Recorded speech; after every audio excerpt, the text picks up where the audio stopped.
When women come into our shelter, oftentimes they come with nothing because they've left home quickly or in the middle of the night. So sometimes they don't even have clothes with them.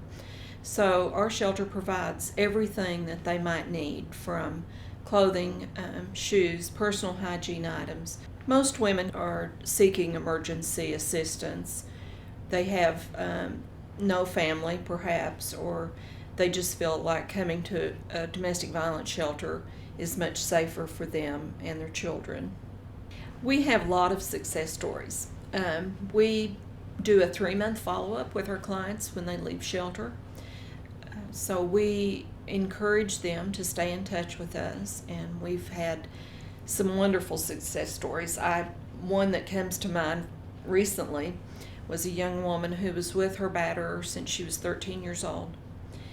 She had a mother that was mentally ill, and this older man had gone to her mother and asked if she could come and live with him, that he would make sure she got her education. And the mother let the young woman go live with him. The abuse started pretty soon after she went to live with this man, and when she was 16, he married her, and the abuse got very severe.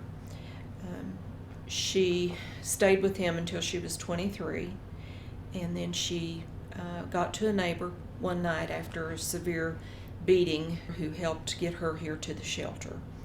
And she stayed with us for several months, and she went through all of our counseling. She went through all of our casework. She enrolled in school to get her GED, and while she was here, she made wonderful strides.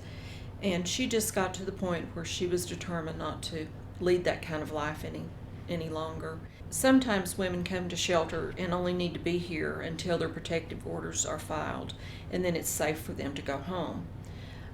Sometimes women come to our shelter needing to relocate, so they might stay a week, and we help with their travel arrangements to get them. We've sent women as far as Australia, to other states across the country where they can be in a safe location. And you can ask, but they don't always want to tell you. Battered women find it very hard to trust anyone. So just because you might ask doesn't mean that they're going to call, because it actually could save someone's life if you let them know that you're willing to be there for them and to make a phone call on their behalf.